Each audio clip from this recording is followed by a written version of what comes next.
En libertad, con Jano García. Damas y caballeros, ¿qué tal? ¿Cómo están? Sean bienvenidos a esta noche del 29 de enero de 2026. Noticia bomba por parte de Víctor de Aldama, que acudía hoy a la Audiencia Nacional, que, como es lógico, tras ese trágico accidente que se ha llevado la vida de 45 personas en Adamuz, luego comentaremos también el asunto del funeral y la penosa intervención de Óscar Puente en el Senado, pues ha quedado, digamos, en un segundo plano. Pero es tremendamente reveladora la confesión que ha hecho hoy Víctor de Aldama en la Audiencia Nacional, que hay que tener en cuenta que todo lo que ha ido diciendo se ha cumplido. No hay nada de lo que haya dicho que luego no se haya demostrado que es cierto. Pues bien, ya señala esos vínculos, que claro, tampoco hace falta ser muy inteligente para sospechar mínimamente con que uno siga la actualidad política y sobre todo cómo crecen las fortunas de ciertos personajes, pues encajan las piezas.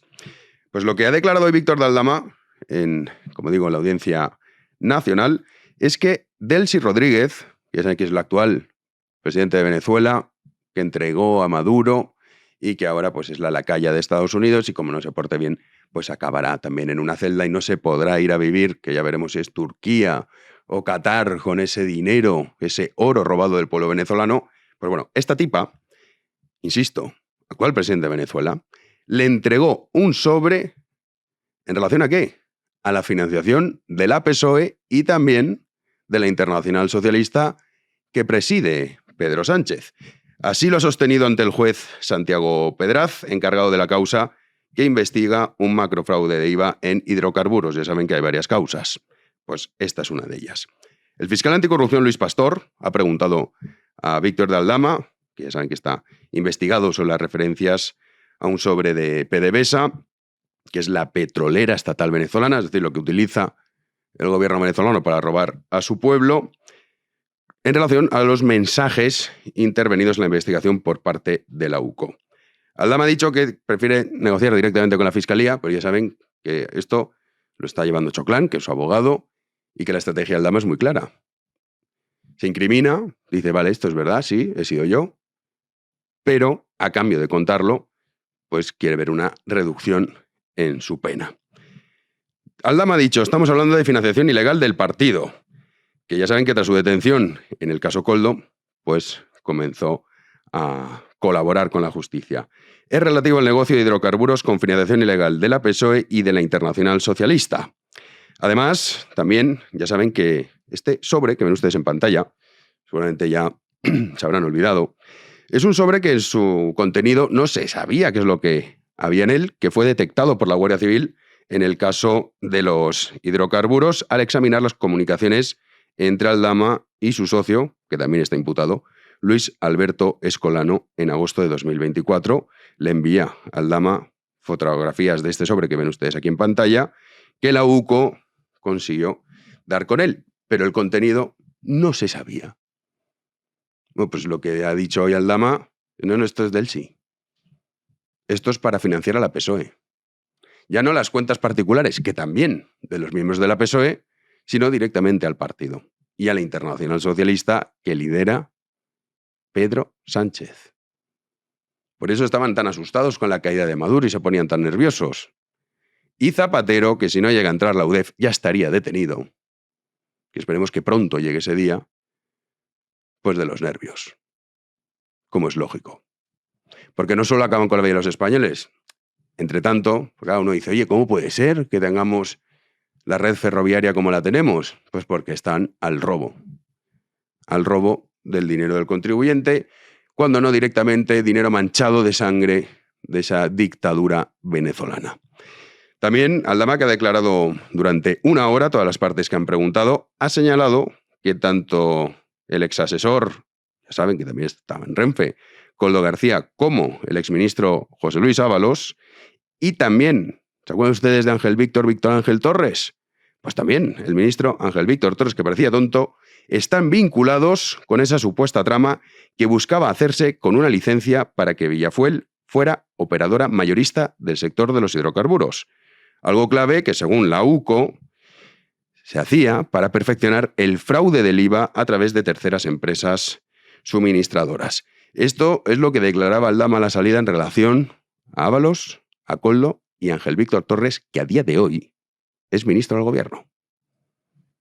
Hemos dicho la vinculación de hidrocarburos con el señor Koldo García, José Luis Ábalos y Ángel Víctor Torres. Bueno, pues que tenían intereses en abrir depósitos fiscales en Canarias, tanto el señor Manuel Sayés con Koldo García y Ángel Víctor Torres, y luego el dinero en efectivo que me entregaba Carmen Pano para entregárselo al señor Koldo García y José Luis Ábalos. Pues esto es lo que ha dicho a la salida. Y Carmen Pano, que se acordarán ustedes, señora que dijo haber entregado 90.000 euros en Ferraz. Víctor de Aldama lo desmiente, dice que la versión de Carmen Pano no es cierta. También decía lo siguiente a la salida. No, Pano me daba a mí para ellos. ¿Cuánto? Pano me entregó entre 40 y 50.000 euros para ellos. Para Koldo García y José Luis Ábalos. ¿Qué es lo que ha dicho? Ya no fuera, sino dentro. Pues lo que ha dicho Aldama es que esto que dice Carmen Pano no es así, que el comisionista, es decir, Aldama, le entregó 2 tandas de dinero, hasta 90.000 euros. Se los dio a ella para que lo entregara en la sede socialista de Ferraz. Bueno, pues Aldama dice que no tiene sentido la versión que ella ha dado, que es mentira, que esta señora nunca ha entregado 90.000 euros en la sede de Ferraz porque se los haya dado yo.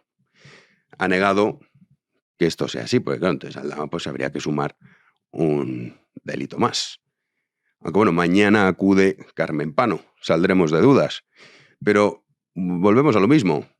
De todo lo que ha dicho Víctor de Aldama, todo, ¿qué es mentira? Hay una cosa que es verdad que no puedo demostrar, que es cuando dijo que Begoña Gómez tenía una cuenta en República Dominicana. Pero una cosa es que no se haya podido demostrar y otra cosa que sea mentira. Mientras que todo lo demás, ya saben que la PSOE era todo esto que está contando, menuda inventada que decía Sánchez en su momento, luego se demostró que era cierto. Teniendo en cuenta los vínculos que tiene el gobierno español y también Zapatero con la dictadura narcochavista venezolana, pues, ¿qué quieren que les diga? Raro, raro no suena. Y el contenido de ese sobre, pues Aldama ha dicho para qué era y su amistad con Delcy Rodríguez, que no hay que olvidar esos mensajes que ya hemos comentado en numerosas ocasiones. La manera en la que tenía de hablar con Delcy Rodríguez era amistad. Cuando Delcy Rodríguez estuvo aquí en Barajas, Ábalos ¿con quién va? Con Aldama. Nos hemos quedado muy cortos. Y esto va a ir a más. Y mientras tanto, pues, mientras Ángel Víctor Torres sigue de ministro, bueno, en realidad es el gobierno en su conjunto, sigue en el poder, es trágico. Los españoles nunca serán conscientes de la barbaridad que cometieron votando a toda esta tropa. Óscar Puente llegaba hoy al Senado. Llegaba al Senado y hoy recuperaba el tono macarra, chulesco, para, en fin, pues no asumir la realidad. Y es que el máximo responsable, evidentemente, es el presidente del gobierno, pero después es él. Que no sabemos qué ha hecho con el dinero, lo que sí que sabemos es que nos ha mentido. Que nos dijo primero, esto no, las infraestructuras seguro que no. El presidente de la CIAF dijo, no, sí, esto sí. El mal estado de la vía. Y luego se han publicado numerosos informes de que si el acero, no sé qué. Bueno, esto es que nosotros los ciudadanos no tenemos que ser expertos. Lo único es que robándote la mitad de lo que uno gana, pues que menos que pueda desplazarse en tren sin tener miedo a morir. Bueno, pues Óscar Puente llegaba al Senado entre gritos de dimisión.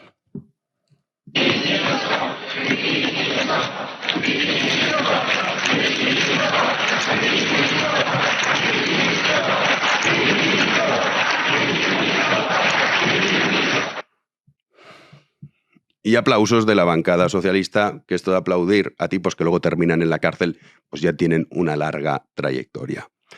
Su comparecencia ha consistido en atacar al Partido Popular, diciendo que a él el relato le da igual. Le da tan igual que el desprecio a las víctimas es tan absoluto, que no se ha centrado en ellos en ningún momento. Simplemente pues estaba con el rollo de es que los del PP mucho peor, mazón. ¿Qué tendrá que ver una cosa con la otra? Cuando además Mazón, ya lo hemos dicho, es un inútil, obviamente no puede presidir absolutamente nada, ni una comunidad de vecinos. pero no era el responsable de parar una riada. Óscar Puente sí es el responsable de que las vías estén en buen estado y que los trenes no descarrilen. Claro, es que aquí la comparativa es tan estúpida, bueno, sabe muy bien a quién se dirige Óscar Puente. Pues comenzaba diciendo que él el relato en realidad no le importa. En controlar el relato, qué mal quiere usted a su líder. De controlar el relato, el que sabe mucho es el señor Feijóo, en materia de tragedias, al punto de que eso lo pone por escrito ante un presidente de una comunidad autónoma cuando se produce una tragedia en la que hay 200 y pico muertos. Yo no tengo ningún interés en controlar el relato. Lo que quiero es ser transparente. Transparente. Tan transparente que les contábamos ayer que se han dedicado a eliminar archivos sustituyéndolos por otros y que todavía todo esto es muy pronto, ¿eh? No podemos saber la verdad, ya veremos si quizá dentro de un año, año y medio, conocemos qué es lo que ha pasado, que ya lo sabemos. Lo que pasa es que no quiere reconocerlo, claro. Porque él es el máximo responsable. De hecho, nombra esos mensajes de Feijóo con Mazón el día que sucedió la riada. Claro, se creían que a Feijóo pues, iba a quedar fatal y quedó bien. Porque en esos mensajes Feijóo lo único que dice pues son cosas normales. De si necesitas cualquier cosa, aquí estamos, si quieres voy. También le mandaba una advertencia de ten cuidado, que esto es la PSOE y miren dónde está ahora Mazón. Esos mensajes que publicaron como los mensajes entre Feijóo y Mazón, pues dejaban en buen lugar a Feijóo. Las cosas como son. Ya digo, mensajes normales. Pero, ¿quién en su sano juicio, cuando tienes 46 muertos, porque hay que contar ese maquinista de cercanías que estaba en Barcelona de prácticas, los tienes encima de la mesa y tú estás con este rollo? Pero ese tono matón, pues claro, este va de chulo, en fin, ese comportamiento que tiene más propio de un macaco, de un bárbaro, de un animal, todo eso desaparecía cuando tenía que hablar con los de Esquerra y los de Junts, que son los que le permiten que siga en el gobierno, que siga aforado, porque si no seguramente ya estaría detenido. Que aún así podría ser detenido. La gente dice que estoy aforado y puede pegar tiros por la calle y no pasa nada. Hombre, no es así. Pues bueno, fíjense el cambio de tono cuando hablaba con Esquerra y con Junts. Desplayarnos con el tema de Rodalies, a los dos representantes de los dos partidos, Esquerra y Junts de Cataluña, voy a dejar las reflexiones que han hecho en relación con Rodalies para esa segunda intervención, pero les aseguro que voy a dar todo lujo de detalles de lo que ha sucedido esta semana, de la situación en la que se encuentra Rodalies y también de las causas, de los orígenes, que desde luego no están en el tiempo presente. No está en el tiempo presente, está en el tiempo pasado. Ya también decían, claro, es que los recortes de Rajoy de su época llevan 7 años gobernando. Este tipo lleva 3 de ministro. La culpa no es suya. Cuando además ha estado fardando, recuerden, esto está renovado, integral, una renovación integral. Bueno, integral parcial. Esto entonces no es integral. Si dices que es íntegramente, pues es íntegramente. Pues no, luego nos hacían creer que en realidad es lo mismo. Y hombre, evidentemente no. Por supuesto que las causas están en el tiempo presente. Que no lo nombraron la semana pasada, porque entonces diría, oiga, yo qué quiere, acabo de llegar y mire, pues esto es lo que me han dejado. No, no, no, no. De hecho, hace 2 años es cuando empezaron todas esas incidencias de forma masiva que a día de hoy continúan, de retrasos, trenes que se quedan parados. Es el máximo responsable. No hay que olvidarlo. También Óscar Puente hacía referencia que, claro, esto es, al final, ¿qué diferencias tiene el ser humano con el animal? Pues varias, pero fundamentalmente una que se plantea su propia existencia, cosa que no ocurre con los animales. Los animales no se plantean el significado de su existencia. Y 2, la capacidad, digamos, de exhibir cierta empatía. En el reino animal hay casos, pero ser humano de una forma, podemos decir, mucho mayor. Bueno, pues Óscar Puente, para que vean el personaje, volvía a ponerse él como la noticia. Decía, he dormido muy poco estos días, póngase en mi lugar. Les pido que se pongan en este momento en mi lugar. Yo desde el domingo de la semana pasada prácticamente no sé si he dormido 3 horas al día. He mandado a mi equipo, yo sé que ustedes duermen a pierna suelta en cualquier circunstancia, no es mi caso. No es su caso, hombre, claro, los tiene aquí. Tendría que estar de compañero de celda de Ábalos y Koldo. Dice, pero un tipo que con 46 muertos se cree que la noticia es él y su estado anímico. Ay, que estoy durmiendo muy poco, ¿eh?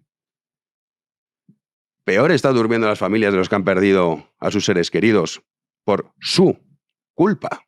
Muchísimo peor. Pero es lo que les digo. La diferencia entre el ser humano y un animal. La empatía. No es el caso de Óscar Puente. ¿Qué animal? ¡Comenzamos! Como cada jueves tenemos el privilegio de tener con nosotros a Gabriel Albiac, al que ya saludamos. ¿Qué tal, Gabriel? ¿Cómo estás? Pues ya ves, Jano, asistiendo a toda esta historia tan triste que sigue todavía dándonos coletazos, y hoy asistiendo a lo que debía ser el momento de la gravedad, quizá la gravedad suprema en torno a las familias de los fallecidos en Adamuz, que es el momento del funeral por sus muertos. Y quisiera, Jano, tratar de aclarar un par de cuestiones que están siendo confundidas espantosamente y que me parece muy ofensivo que se confundan. El funeral tiene lugar tras un fallido intento de lo que el gobierno llama una ceremonia de homenaje laico. Ceremonia de homenaje laico que parece haber sido rechazada por las familias y que finalmente han puesto esas familias su preferencia en el funeral religioso. Pues hoy, en ese funeral, querido Jano, nos hemos encontrado una vez más ante la terrible paradoja de esta España en la que estamos viviendo. Hoy, los reyes han estado presentes como jefe del Estado en una ceremonia que buscaba tener carácter sagrado. Nada más natural ni más común en cualquier sociedad civilizada. No digo en cualquier sociedad moderna, no digo en cualquier sociedad europea, digo en cualquier sociedad humana, porque efectivamente si hay algo que sea común a todas las comunidades humanas es precisamente la existencia de sistemas ritualizados, fuertemente liturgizados, de la despedida a los muertos.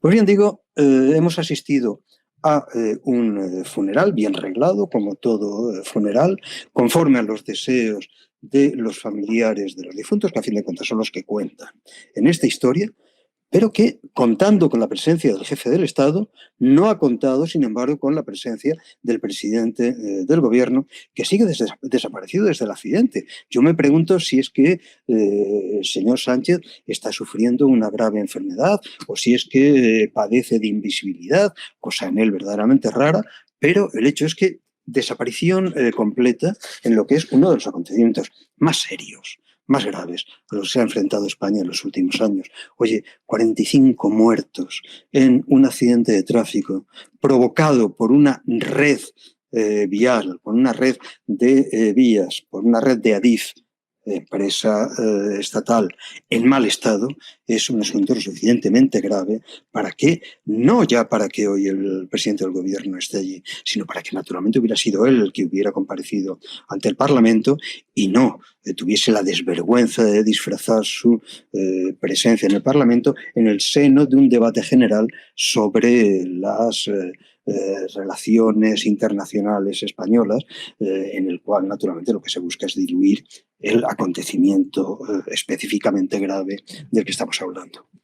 Pues bien, digo, en esa voluntad del presidente del gobierno de agarrarse a un acto laico, un acto cívico laico perfectamente respetable por lo demás, que rechazan las familias, y en esa medida en que las rechazan deja de ser respetable y razonable, digo, en ese empeño del presidente del gobierno de aferrarse al acto cívico y de boicotear en la medida en que le es posible, es decir, borrar su presencia del funeral mayoritariamente decidido por las familias, puesto que ese funeral que se oficiará en Huelva es el acto de homenaje que las familias han elegido para los suyos, digo, en esa dicotomía perfectamente absurda, en la cual el presidente del gobierno busca una vez más lo que, perdona Jano, pero es que desde Zapatero se ha convertido, yo pienso,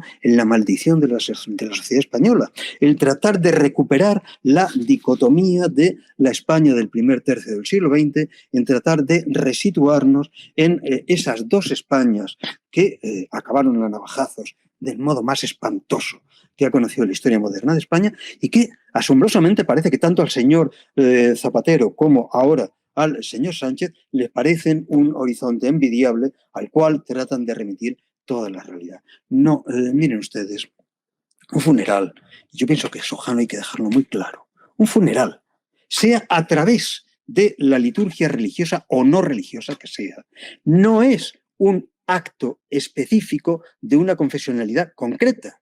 El funeral es una categoría que atraviesa todas las religiones, atraviesa todas las sociedades humanas y, bueno, no hay más que haber leído a Lévi-Strauss o a cualquiera de los grandes etnólogos del siglo XX para saber hasta qué punto no hay una sola sociedad humana, ni aun la más primitiva, que no regule herméticamente, que no regule de un modo blindado el modo de despedida de sus muertos.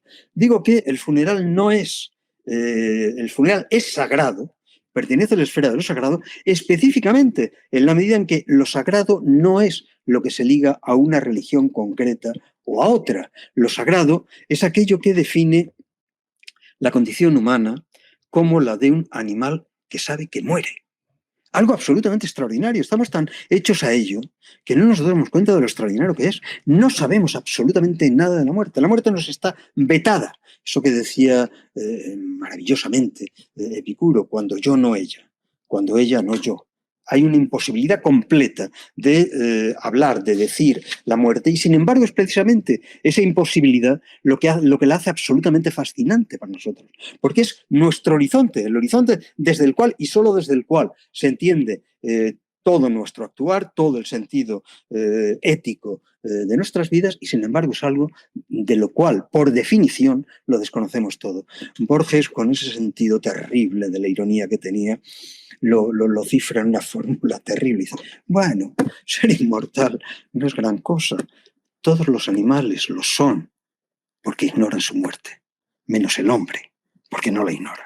Pues precisamente porque el hombre no ignora su muerte y al mismo tiempo sabe que no puede decir nada serio acerca de la muerte, precisamente de ahí surge ese sentimiento paradójico, ese sentimiento de desasosiego, de desazón, de tener que hablar de aquello de lo cual uno no puede hablar, a lo cual llamamos lo sagrado. Lo sagrado no es más que eso, y lo sagrado lo experimentan tanto los creyentes como los que no somos creyentes. Lo sagrado es el estupor de saber que un día no estarás y no poder ni siquiera imaginar qué es un mundo en el cual tú, que estás hablando, no estás. Pues bien, para exorcizar esa angustia, porque realmente es una angustia, a menos que uno sea imbécil, es una angustia. Para exorcizar esa angustia, solamente existe un recurso en los hombres, la proyección, que es una proyección entre estética y poética, de lo sagrado. Y esa proyección de lo sagrado se materializa en un sistema de ritos inviolables. Ese sistema de ritos inviolables son los ritos funerarios que parece que para el señor Sánchez deben convertirse exclusivamente en ritos de recopilación de votos. A fin de cuentas, Jano, en el límite, lo único que puede uno sacar en limpio, no queriendo ser excesivamente malo, es que al señor Sánchez lo único que le importa son los votos que pueda recolectar y que ha debido pensar que su presencia hoy en Huelva no iba precisamente a reportarle votos. Me ha encantado, Gabriel, la verdad. Me ha gustado mucho la explicación que has hecho. Hijo, yo es que creo... He de decir que no había escuchado a nadie la reflexión que tú nos Es has que yo dado. pienso que esa es la realidad humana y que no nos podemos ocultar que esa es nuestra realidad. Sí, lo has explicado muy bien, quizás lo intuimos, ¿no? Pues la muerte al final pues nos alcanza a todos, pero claro, ese desprecio absoluto por lo que uno considera fundamental, que es la vida, pues llama la atención. Claro, es atroz, es sencillamente monstruoso. Y permitirte utilizar las liturgias sagradas de la muerte exclusivamente para obtener votos, o al menos para no perderlos, para que no aparezca tu imagen siendo abucheada en público, chico, da una vergüenza espantosa. Pues así es. Oye, mil gracias. Gracias a ti, querido Jano. Ha sido estupendo y la semana que viene nos vemos. Seguiremos en ello. Ya veremos con qué. Te leemos mientras tanto en el debate. Y yo te seguiré leyendo a ti en el debate, naturalmente. Ahí estamos Un abrazo los dos muy ahora, fuerte. compañeros también de debate. Colegas. Hasta Fuerte luego. abrazo. A ti. Maravilloso. ¿Qué decir? Cuando uno no puede mejorar lo presente, lo mejor es callarse y no decir nada más. Lo que nos ha dicho hoy Gabriel Albiac, la verdad es que es sencillamente fantástico. Nos vamos a las noticias del día.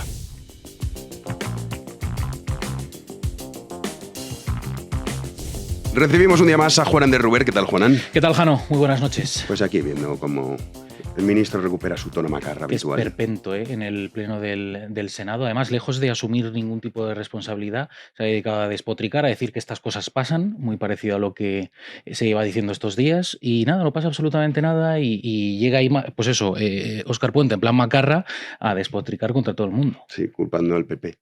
Y diciendo, yo no soy como Mazón, ¿qué tendrá que ver? Bueno, ya me dirás tú, una comparación. De hecho, Mazón mucho más inocente que Óscar Puente.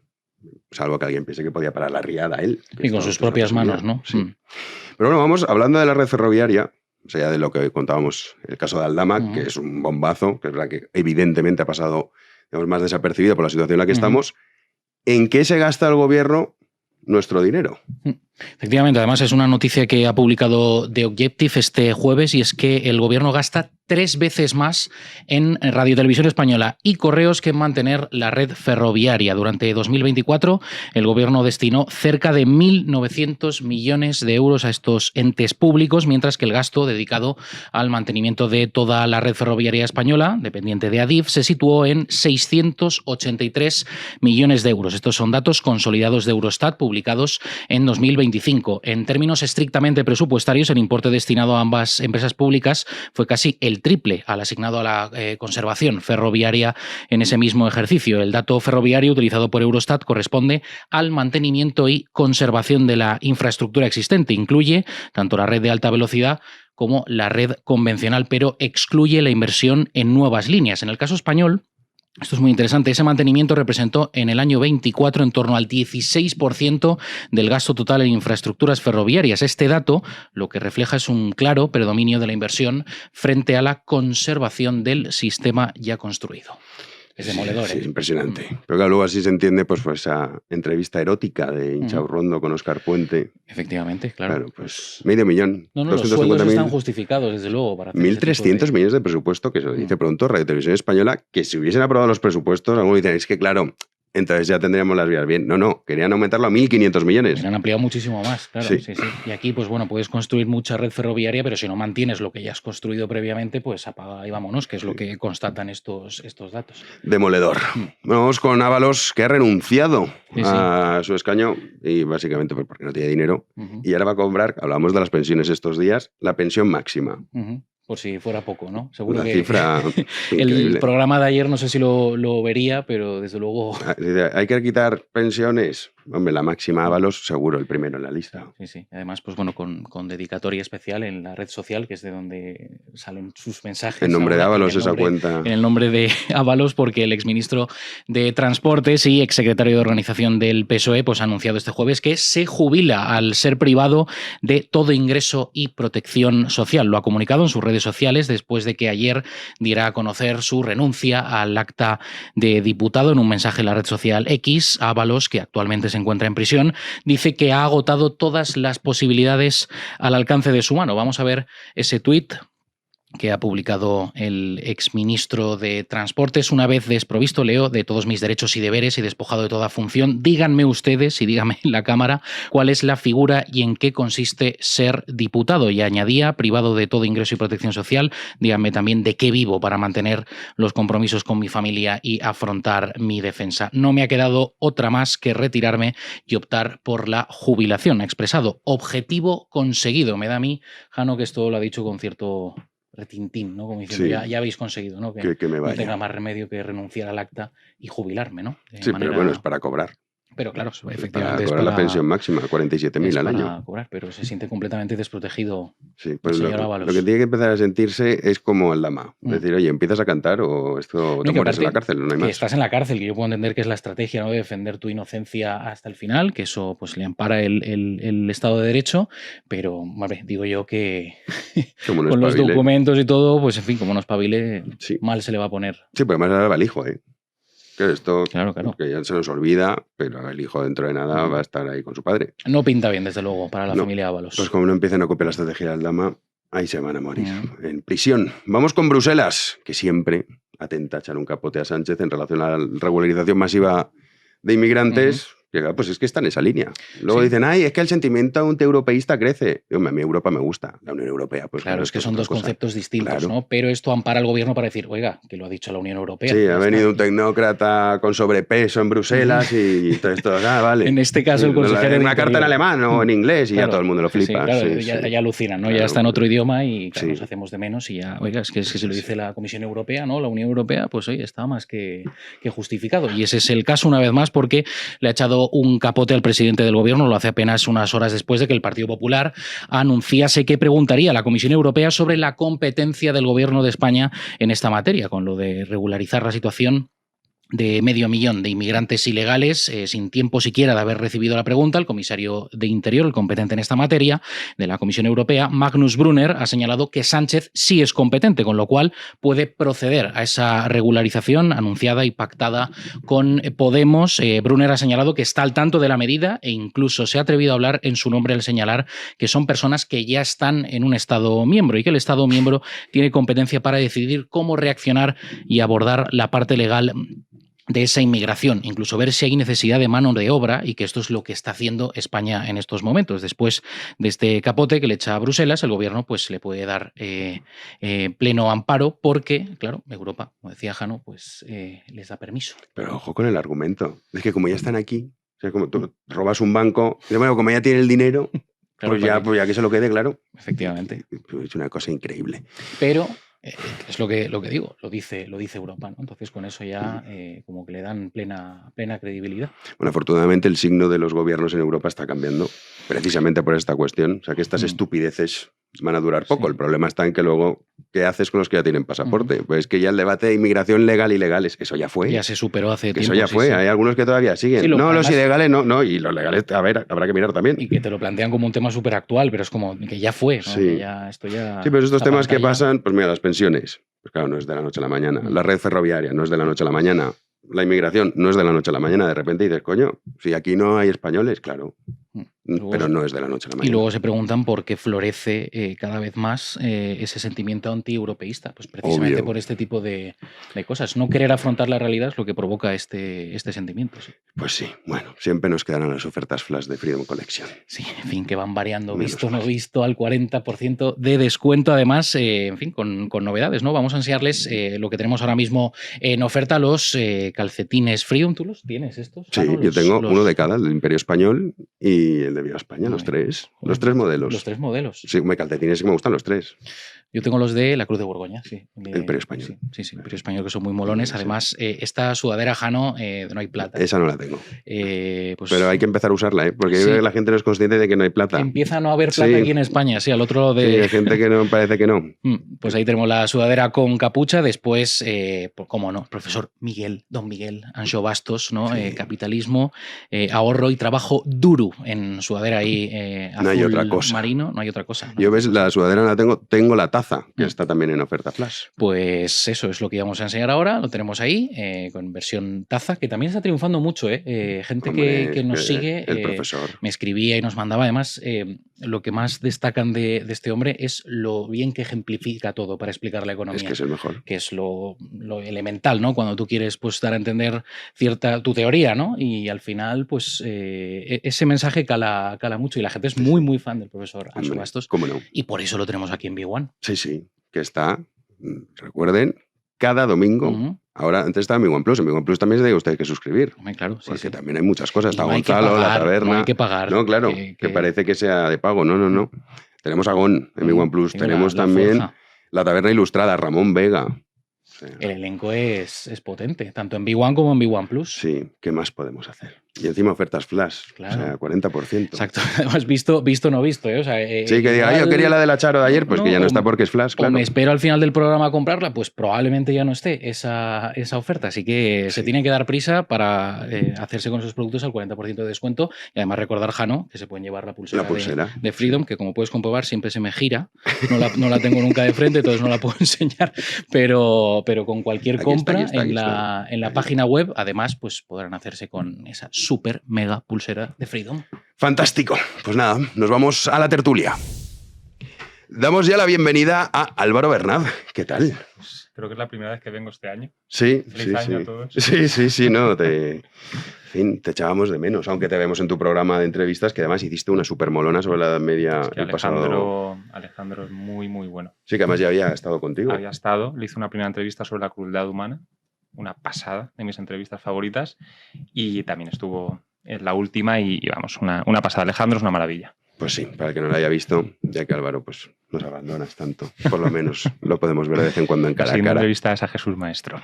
Guay, es que Jesús Maestro es lo máximo, es lo máximo, me encanta. Javier Martínez Fresneda. Buenas noches, Jano, un placer. ¿Cómo estás? Bien, entre preocupado e indignado. Sí, yo creo que esa es un poco la sensación que tenemos todos. Así está España, sí. Gonzalo, ¿qué tal, Gon? Pues un orgullo, ya lo sabéis, volver a esta trinchera contra la anti-España caña, hoy, mañana y los días que sigan a mañana. Seguimos en guerra contra el cáncer, la enfermedad autoinmune que nos corroe por dentro. Y como muestra, un botón. El tal Uclés, ínclito autor de Éxito, la península de las casas vacías. Bien, pues ha dado un ejemplo palmario a toda España, conviene que nos enteremos, de lo que vamos a llamar el supremacismo de izquierdas. Supremacismo de izquierdas. Resulta que el evento que había organizado Reverte en Sevilla para hablar del centenario de la guerra civil o el aniversario de la guerra civil, etcétera, bien, pues decía, la guerra que perdimos todos. Bien, pues este ha dicho que no, que él no va. Que él no va porque el supremacismo de izquierdas tiene un discurso unilateral donde no cabe plantear que perdimos todos, sino que hay buenos y malos, de manera maniquea. Bueno, pues obviamente la anti-España tiene una enfermedad en el alma de exceso ideológico que impide al final comprender, debatir, analizar y acercarnos a lo que fue la guerra civil. Claro, esto significa que lo que hemos perdido todos es, en este caso, el debate, porque Pérez Reverte lo ha cancelado. Que también si estuviera aquí Pérez Reverte le diría, no canceles nada, macho. Que te amenace quien te tenga que amenazar, pero no canceles nada. Porque se va a reunir allí la gente de un lado y de otro a hablar de un elemento fundamental de la historia de España. Y no tiene que venir el señor Uclés a darnos una lección de supremacismo de izquierda. Váyase usted a la mierda, hombre. Nos vamos a sentar a hablar de la guerra civil y de lo que haga falta. Y si nos acusa de blanquear el fascismo y el franquismo por no mantener el discurso unilateral y supremacista de la izquierda, pues mira, blanqueamos lo que haga falta, pero tú te vas a tomar por culo. Porque no tienes razón. No tienes razón. Vamos a tener que poder hablar de esto, te guste o no. Entonces, bueno, simplemente es que me indigna, ¿no? Esa superioridad moral falsaria del señor Uclés y de todo lo que ha orbitado alrededor de esto, que se han puesto de su lado. Entonces, supremacismo de izquierdas, a la mierda. No tenéis razón. También te digo, esto te pasa por invitar a un tipo tan ridículo como este, que a quien se le ocurre, claro. Fresney. Sí, yo quería añadir a la brillante exposición de Gonzalo varias cosas. Uclés dice que no va después de decir que sí iba. Eso. Es decir, que su primera intención era ir. ¿Qué le hace cambiar? Una reflexión, habla con Karl Marx por la noche. No, amigos, que sus seguidores le llaman la atención. Es decir, es gente tan obsesionada con el relato y tan vivir de cara a la galería y salir siempre bien en la foto y caerle bien a la gente, que en cuanto ve que una tendencia entre sus seguidores que no entienden muy bien lo que piensan, pues cambio la manera de pensar, ¿no? Esta es la profundidad intelectual de valores y de principios de esta gente. Primera cuestión. Segunda, la superioridad moral es una de las partes que hay que tener en cuenta de esta cancelación, que es en definitiva lo que hacen, ¿no? La cultura de la cancelación. Pero la segunda es la falta de argumentos. Es decir, si yo me tuviera que sentar con alguien a hablar de que el cielo es azul y el de enfrente defiende que es verde, yo iría mañana, pasado, al siguiente. Lo que haga falta. Lo que haga falta, con 250.000 cámaras. No me asustaría debatir, porque sé que tengo razones suficientes. Amigo, ¿y por qué te ocultas ese debate? Luego te envuelves en la bandera de la dignidad, que no somos lo mismo, bueno, las chorradas de siempre. A ver si es que nos van a faltar argumentos, ¿eh? A ver si es que vamos a empezar a escuchar verdades que nos pican una barbaridad. Y ese es el verdadero problema de esta gente. Totalmente de acuerdo. Que han hecho bandera de una enorme y falsaria realidad paralela. Yo, perdón, no iba a decir nada, pero sí que decir una cosa, porque es que convenciéndome de lo contrario, me va invadiendo la sensación contraria, en el sentido de que cada vez tengo menos ganas de hablar con la gente, porque para que se pueda entablar un diálogo se necesita un mínimo denominador común. Sí. O sea, yo puedo hablar con un compañero de trabajo sobre un asunto porque presupongo que él también quiere ganarlo. O sea, cuando ya el punto de partida es absolutamente antagónico desde el punto de vista más radical que uno pueda concebir, es que ¿qué le vas a decir? O sea, yo de verdad, o sea, no paro de escribir tweets y borrarlos porque digo, ¿a quién me estoy dirigiendo? Porque la gente que piensa como yo dirá menuda obviedad y la gente es que no sirve para absolutamente nada. Joder, pero gracias a Dios. Qué pesimista. Gracias por tu participación, Álvaro. No, yo simplemente diré un apunte. Solamente hay una cosa para la que sí que sirve, que es, por lo que estoy aquí, además de correr, que es que poco a poco va calando, y va calando, y va calando, y va calando. Claro. Y si hace 15 años daba vergüenza decir que uno votaba a la derecha o que uno era de derechas, creo que poco a poco se va imponiendo exactamente lo contrario. Y precisamente por eso es importante combatir el supremacismo de la izquierda, porque lo que tenemos que lograr es precisamente lo contrario, es decir, que se avergüencen de sostener lo que sostienen. Hombre, es que ese supremacismo llega al punto, y si queréis terminamos con este detalle, que el señor Uclés ha dicho que él no va a un evento en el que esté Aznar. Aznar te puede gustar poco, nada, mucho, lo que sea. Pero la cuestión es que dice que él no va si está Aznar, porque dice que es el político que más daño físico ha hecho a los españoles. Dice esa frase, daño físico. Y yo me pregunto, ¿no hay ningún periodista que le diga qué coño quieres decir cuando dices daño físico? ¿Qué daño físico ha hecho? Te meto un puñetazo y se te ve, te he hecho un moratón, es empírico. ¿Qué daño físico ha hecho? ¿Qué mierda de argumento es ese? Joder. Entonces, el supremacismo de izquierdas es más falso que un duro de madera y no hay que hacerles ni puto caso.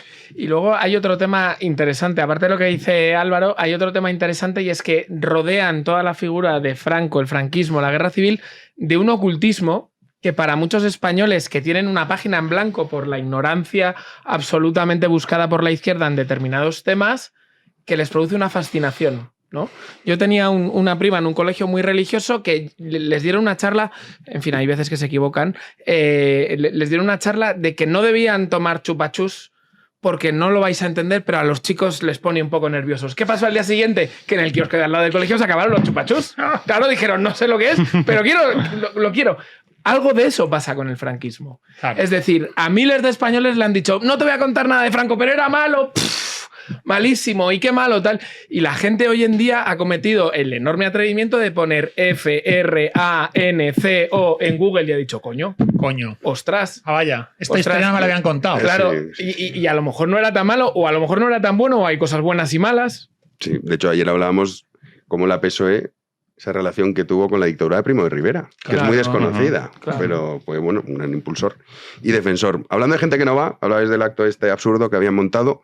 Esto es más serio, el funeral por las víctimas de Adamuz, que Pedro Sánchez no ha ido. Juanín. A las 6 de la tarde se ha celebrado la misa funeral en Huelva por las víctimas del accidente de tren en Adamuz. Se ha adaptado para la ocasión y por aforo el Palacio de Deportes de esa localidad. Los reyes han estado presentes en la misa. Este ha sido el momento de su su llegada. Vamos a verlo en pantalla, además de las familias de las víctimas que han estado presentes. En cuanto a los representantes del Gobierno central, como decía Jano, ausencia sonada y marcada la de Pedro Sánchez. En su lugar ha acudido la candidata socialista para las elecciones andaluzas, María Jesús Montero, y también han estado presentes los representantes principales de la Junta de Andalucía, Juan Manuel Moreno Bonilla, el presidente. Alberito. A mí, evidentemente, no me sorprende esta ausencia porque se inserta dentro de un marco que no es nuevo, que es aquel en virtud del cual a quien se pone el foco mediático, a quien se le da voz, quien se dice, por lo menos por parte de esta gente, que le importa no son las víctimas, sino quien va de víctima. O sea, quien acapara el foco mediático y a quien se presta atención es a quien dice ser una víctima, que en la mayoría de los casos no lo es. Las víctimas generan una cierta incomodidad, sobre todo si tienes algún tipo o bastante responsabilidad en que esas personas estén ahí lamentando lo que están lamentando, y precisamente por eso no me sorprende. Las víctimas generan una incomodidad porque van en contra de una de las ideas vertebradoras de, pues en fin, estos últimos años, que es el postureo. O sea, el estar con quien va de víctima me permite colocarme la etiqueta de superioridad moral sin necesidad de empatizar con la persona que ha sufrido, porque verdaderamente no ha sufrido. Entonces es muy cómodo. Plantarte en un funeral y hablar con esas personas es muy complicado porque sí que lo son. Entonces eso necesariamente te obliga a empatizar con ellas y exige un esfuerzo que es el que no están dispuestos a conceder. Esto lo explica, por ejemplo, muy bien Adam Smith en la teoría de los sentimientos morales. Básicamente lo que viene a decir es que todos oscilamos entre un 4 y un 6. Si el 0 es estar absolutamente devastado y el 10 exultante. Entonces nos movemos más o menos en esa horquilla, y precisamente por eso la empatía es complicada, porque te exige, si quieres ser verdaderamente empático, salir de esa zona de confort y bajar genuinamente de tu 4, de tu 5, de tu 6 al 2, al 1, al 0. Y eso cuesta esfuerzo y no están dispuestos a concederlo. En alguien tan cobarde como Sánchez. Eso es, además, claro. En alguien tan cobarde como Sánchez. Porque no es la primera vez que nos demuestra que se pone de perfil en una situación como esta. Ya pasó con la Dana, ¿verdad? Que se fue cabizbajo y porque le habían dado con una escoba o no sé qué leches. Que te podías haber dado la vuelta y decirle, ¿por qué me has dado con la escoba? Soy el presidente del Gobierno de España, háblame ahora. Esta desgracia es de todos. La desgracia de la Dana trasciende, ¿no?, a las personas, es de la nación española. Y se va cabizbajo con la cabeza gacha. Y aquí, de nuevo, la cobardía de no tener que ver a las víctimas de verdad. Eso es. Yo creo que es una exigencia al presidente del Gobierno, como hemos dicho aquí muchas veces. El cargo de presidente del Gobierno de la nación española es supraindividual. ¿Qué significa? Que nos da igual si Sánchez está triste o alegre. Lo que debe ser hecho, debe ser hecho. Es una institución. Y como institución debe ir a acompañar el dolor de esa España destrozada por el accidente del tren. Y si le pitan, le insultan y lo que sea, pues va en el sueldo, colega. Que para eso es el presidente del Gobierno. Entonces yo creo que Sánchez nos vuelve a dar una muestra de que yo creo que no ya Sánchez, creo que en la política española falta la comprensión profunda de qué es la responsabilidad supraindividual. La persona se puede quemar entera, pero el cargo es sagrado. Estás representando a la nación española y si ha habido una desgracia como esta, allá que vas. Punto pelota. Totalmente, ¿no?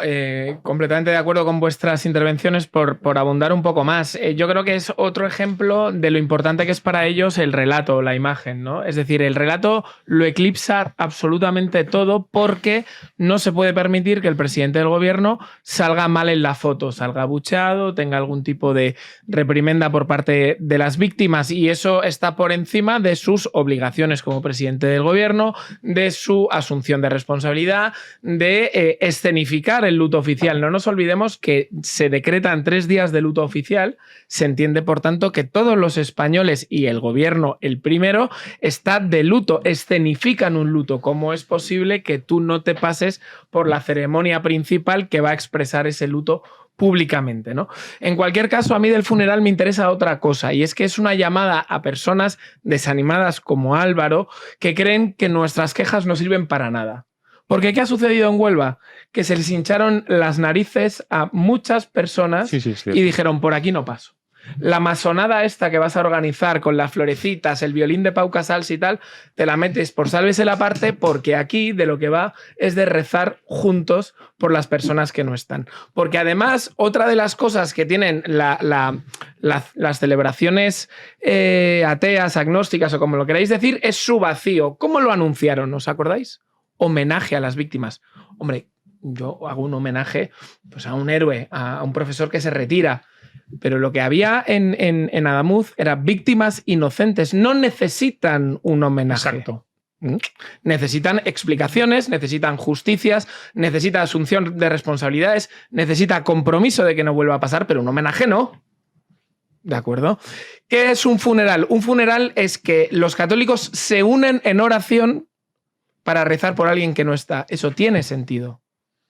Y se puede plantear incluso para los no católicos, en el sentido de católico o no católico, la desgracia de la muerte, el misterio de la vida que se va sesgada de repente de manera inopinada, nos pone a todos, ateos o no ateos, frente al carácter impermanente y efímero de la vida humana. Y eso implica un mínimo de recogimiento espiritual, aunque seas ateo, coño. O sea, no estamos hablando ya de trascendencia y de sobrenaturalidad, pero implica un respeto frente al misterio de la vida y de lo efímero de la existencia humana que se manifiesta en un accidente como este. Entonces, ese tipo de funerales ateos, agnósticos o como queréis llamarlo, son basura. Son basura. Nunca se han hecho. No lo hicieron en la Grecia clásica, no lo hicieron en la Roma imperial, no lo hacían los celtas y germanos de la Edad del Hierro, no se hizo en la cristiandad medieval, no se hizo en la cristiandad hispánica, ni en el Siglo de Oro, ni después. Es una cosa de una modernidad contemporánea degenerada y nihilista. Y si nuestros abuelos y bisabuelos lo hacían al modo católico y todavía hay una inercia, aunque sea cultural católica, y una parte creyente, hagámoslo así.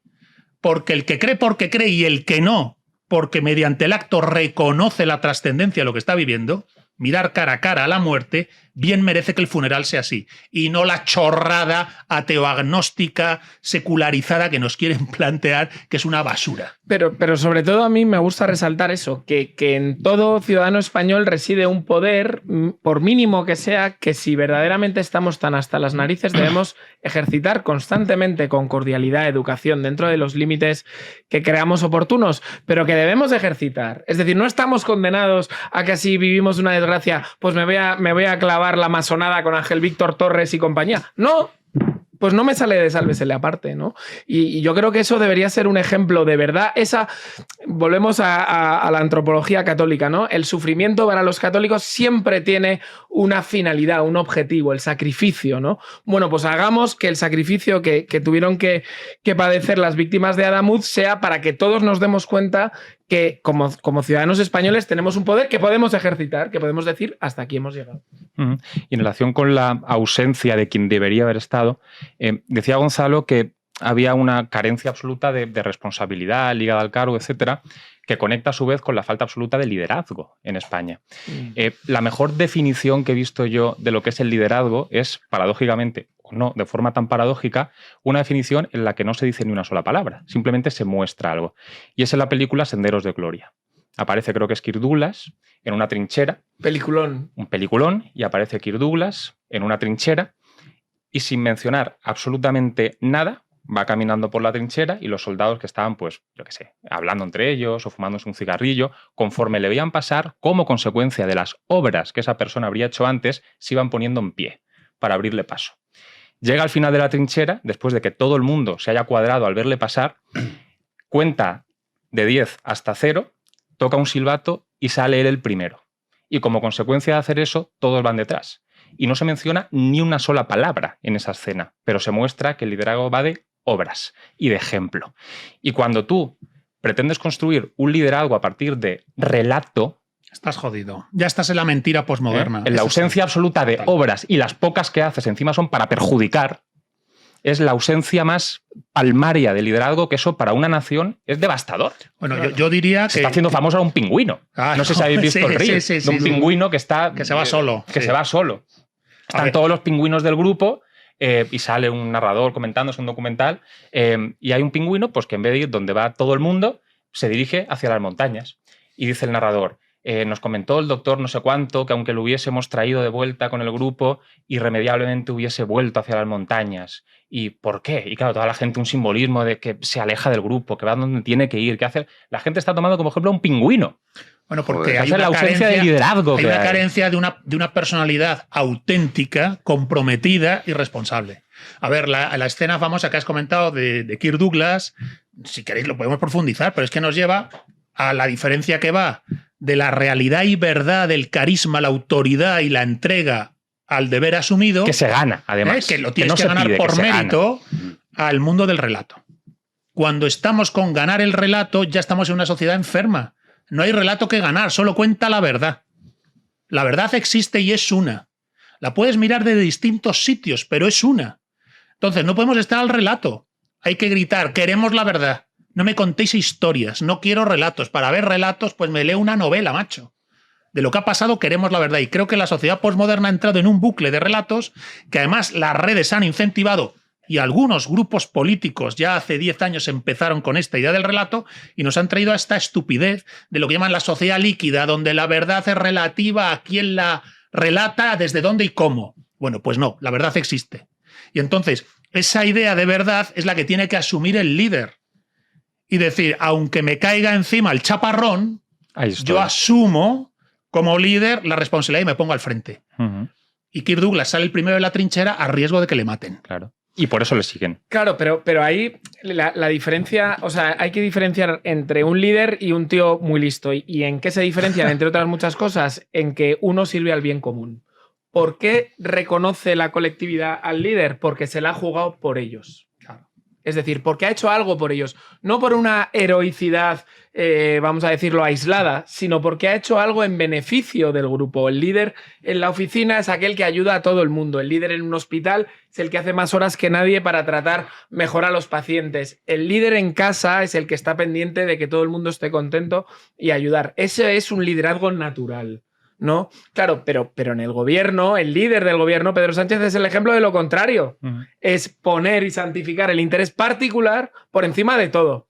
Pero no solamente del interés de la nación, que es lo más grave y condenable, es que también del interés del partido. Ya, es decir, está dejando frito. ¿Es que verdaderamente es un líder natural del Partido Socialista? No. Detenta el poder en el Partido Socialista. ¿Pero se cuadrarían en la trinchera por Pedro Sánchez?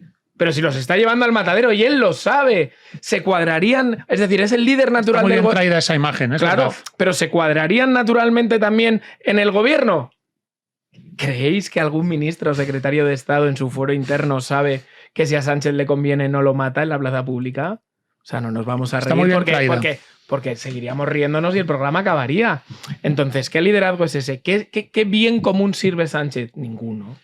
Efectivamente, si Sánchez tiene que cruzar la trinchera del gobierno y del PSOE, nadie se le cuadra. Al revés diría, oye, que toca el silbato, sal. Sal tú, ¿Has escuchado? Que a mí me han pillado que tengo que ir al baño. Sí. ¿Era el pájaro o era el silbato? Yo saldría, ¿sabes? Hablando de esta ausencia de liderazgo, que también habéis comentado, vamos a ir con Óscar Puente, que ha ido al Senado. Claro, es que esto es así. Y se hacía la víctima. Decías tú antes esto de hacerse la víctima. Ya lo hemos escuchado que el otro día decía, llevo un disgusto con... ¿Visteis el contenido erótico que se publicó? Sí. Yo creo que los van a multar. Leí tu artículo también. Esto lo habéis emitido en horario infantil y les van a meter una... Sí, con Silvia Chorrodo, la mejor profesional en eso, es verdad que es la mejor. Y dijeron, ese servicio, que mejor que Silvia. Pero claro, van a multarlos y vamos a tener que pagarlo nosotros. Vamos, Juanín, con Óscar Puente hoy volví a hacerse la víctima. Otro ausente, por cierto, en el funeral de Huelva. No ha estado esta tarde. El ministro de Transportes, Óscar Puente, ha comparecido esta mañana en el Senado para dar explicaciones, o supuestas explicaciones, sobre los accidentes de Adamuz y el Cercanías de Cataluña, en el que han muerto en total 46 personas. Ha entrado entre gritos de dimisión a la Cámara Alta y Puente pues, ha realizado durante estos días una polémica gestión del esclarecimiento de las causas de este accidente, y uno de los momentos más llamativos de su intervención ha sido cuando ha dicho que estaba durmiendo muy poco estos días, que la gente tuviera algo de comprensión con él. Es acojonante, tío. Les pido que se pongan en este momento en mi lugar. Yo desde el domingo de la semana pasada prácticamente no sé si he dormido 3 horas al día. He mandado a mi equipo, yo sé que ustedes duermen a pierna suelta en cualquier circunstancia, no es mi caso. Vaya. Se hace la víctima. Increíble. A nadie le importa si estás cansado. Efectivamente. A nadie le importa. Se lo cuentas a tu mujer, a tus amigos o al psicólogo, colega. Pero a nadie le importa. Como mucho. Tú estás aquí como ministro y respondes con responsabilidad y entereza de tu cargo. Y cuando sales, si quieres, llamas al colega, a la novia o al colega terapeuta que te dice échame una mano que es que estoy rayado y no duermo. Pero cuando subas ahí, actúa con entereza e integridad de representante del gobierno español. Joder, que a nadie le importa si estás cansado. que al único que le importa será a tu mujer, a tus hijos o a tus amigos. Pero cuando subes ahí no eres Óscar Puente. Eres Óscar Puente, ministro en el gobierno de la nación española. Y solo por eso deberías darte a ti mismo una integridad y una entereza, joder. Y luego ya tendrás el ratito de descansar con quien te quiere, coño. Pero no nos hagas chantaje emocional porque no puede funcionar. Es contrario a lo que es la política y la responsabilidad de gobierno.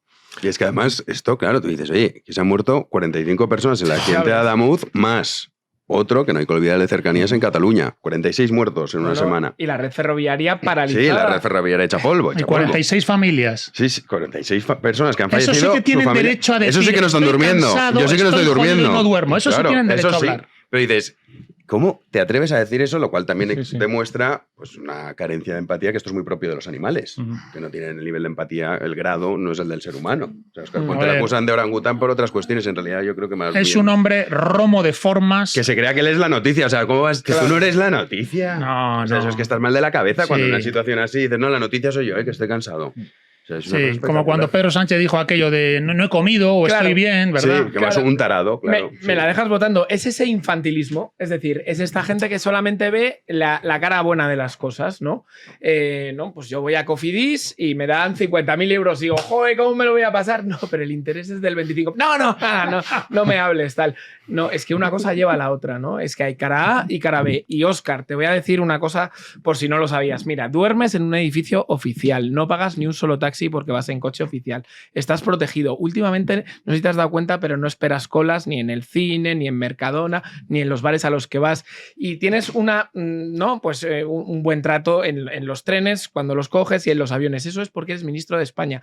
¿Por qué tiene todas esas cosas buenas tu cargo? Porque parece que nadie te lo ha dicho. Porque cuando pasan cosas como la de hace 2 domingos, te toca pringar. Es así. Esto es de lo que va. Esto es como cuando hay un marrón muy grande en una empresa y sale el jefe y dice la gente, la verdad que el jefe se lo está currando. Últimas noticias, cobra el triple que tú para comerse este marrón. Claro. Pues esto es de lo que va, Óscar. Tú eres ministro para esto. Y si no te gusta dormir poco cuando hay 45 personas muertas a causa presuntamente de tu gestión, dedícate a otra cosa. Vete a Televalladolid, presenta un reality, no sé, vete con Santa Olaya a polemizar por ahí o escribe un libro con David Uclés, pero no seas ministro. Es que este infantilismo, o sea, ¿vosotros os imagináis que un militar dice... Oye, a mí me encanta desfilar, tal, no sé qué, pero es que en la guerra me viene fatal. O un bombero. Es que no sabéis, el fuego me destroza la piel. Pero bueno, chico, ¿pero para qué narices crees que te pagamos? Pues para eso sirven los ministros. Es que has puesto el ejemplo de la empresa, que por cierto tiene bastante más contacto con la realidad. Imaginaos a un CEO de cualquier empresa que, ante una catástrofe presumiblemente causada por su mala gestión, en la junta, con todos, empezás a decir esto y los argumentos que diera fueran tan peregrinos. O sea, es absolutamente, en fin, inconcebible. Pero bueno, conectando con el sector público, claro, el problema, España evidentemente está en una vía de degradación bastante evidente, pero como país occidental que es, pues hombre, mentiríamos si dijésemos que España es un país ahora mismo del tercer mundo o comparable a un país como Somalia, etcétera. La base que tiene España es una base muy sólida. Entonces, eso es una trampa. Porque cuando tú la base que tienes es muy sólida, se genera la falsa sensación de que puedes ser un incompetente sin que tenga consecuencias, sencillamente porque todo no se derrumba al día.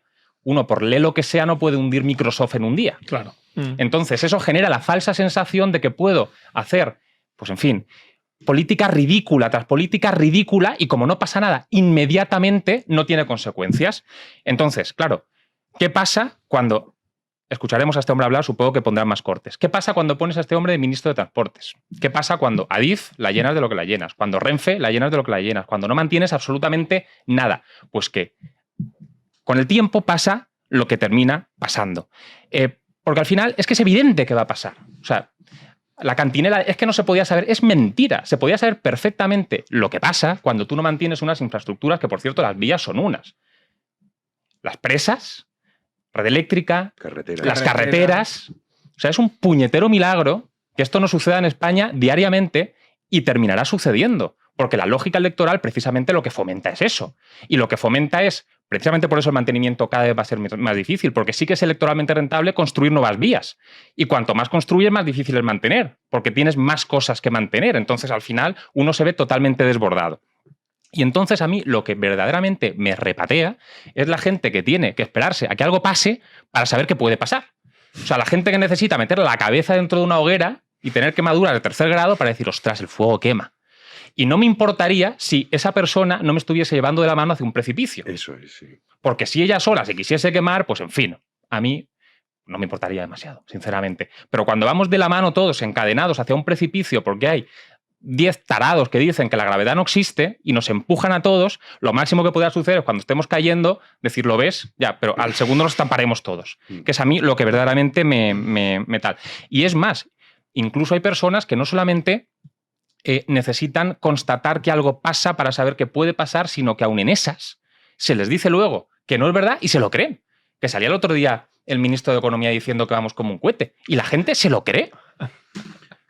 Y salía Óscar Puente, que lo he visto también, diciendo que es mentira, que en España no funcione las infraestructuras y tal. Cuando esa persona ha montado en un tren chorrocientas veces y ha visto todo lo que pasa. O sea, no solamente es que la realidad no te haga reflexionar, sino, de nuevo, el relato te nuble la vista de ese modo. Es que es imposible construir un país de esta forma. Pues se apunta una cosa que es verdad que mucha gente dice, es que esto es increíble. Y dices, no, perdona. ¿Pero cómo va a ser increíble? Es lógico. Claro. O sea, lo que sería increíble es que No con pasa que todo no lo que tú has pasa, contado, todo funcionase bien. Eso Claro. es lo que no tendría sentido. Claro, eso es lo que no sería lógico. Claro. La consecuencia lógica es esta. Claro. Vamos con eso que hablabas también, Alvarito, de cosas que pasan. Pues Óscar Puente, que volvía con el rollo este de es que estas cosas pasan. De vez en cuando pues descargan los trenes y se muere la gente. Claro, en Japón, ¿no? Países civilizados. En 62 Japón. años llevan sin cansar Ni un solo accidente. Ni un Eso es solo accidente. Casualidad. O sea. Claro. Jolín. Óscar Puente reconocía esta mañana en el Senado que se comprometió a comparecer las veces que hiciera falta ante los medios de comunicación, ruedas de prensa, etcétera, que asume riesgos, que comete errores y además asegura que las roturas en las vías aquí en España pues se producen con frecuencia, no solo aquí, también en el conjunto de la red ferroviaria europea. Así lo expresaba.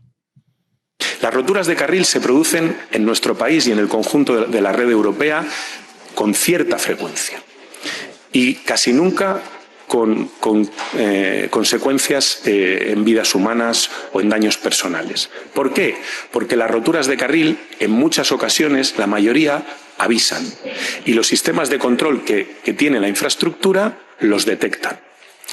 Pero también hay circunstancias en las que esas roturas se producen y no avisan.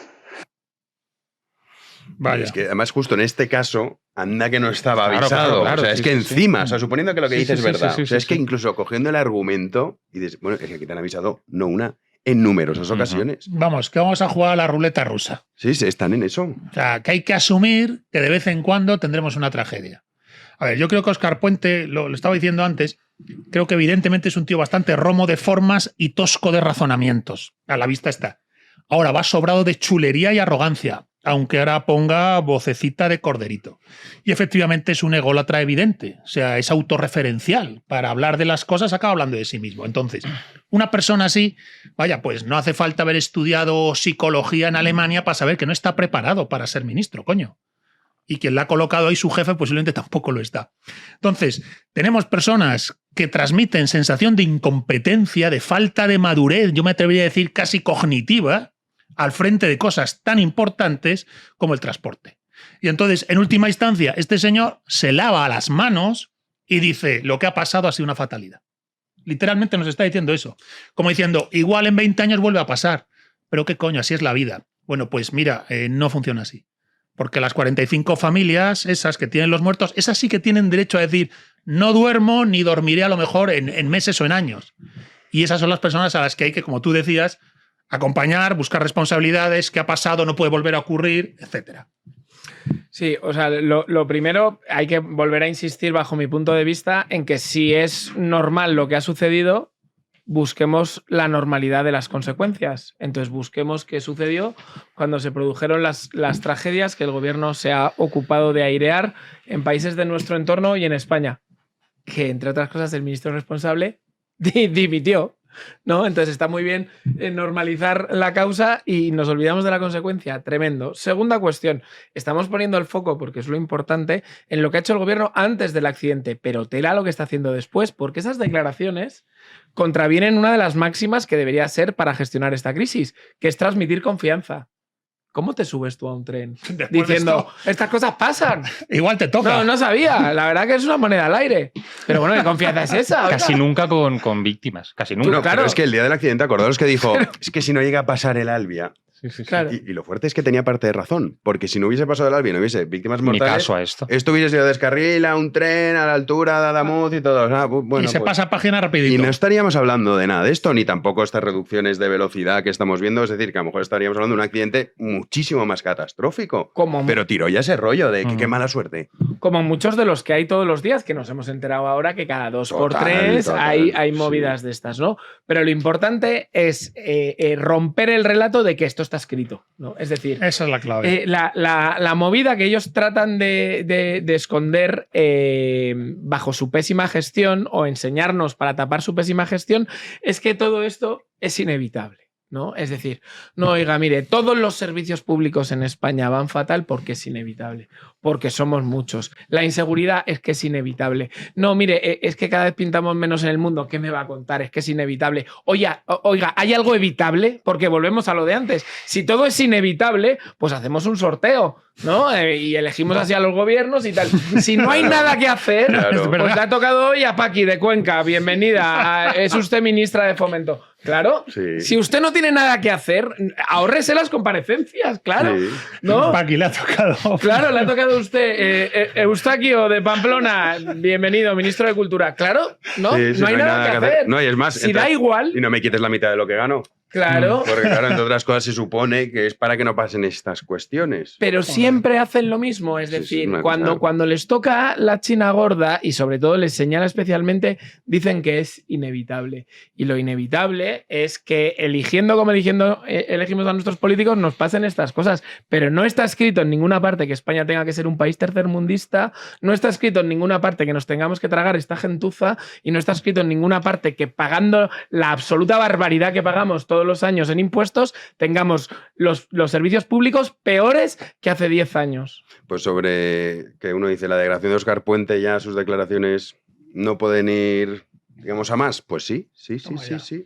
Escuchad lo que ha dicho, porque esto se ha hecho muy viral, este corte. Hay que recordar, 46 muertos encima de la mesa. Y esto decía Óscar Puente hoy. Pues después de esa tragedia vamos a ver la última muestra de esa comparecencia de Óscar Puente en el Senado, quizá la más vergonzosa de todas las que hemos escuchado. Señalaba la razón real por la que pedía el Partido Popular con tanta insistencia su dimisión como ministro de Transportes. Esto decía Puente.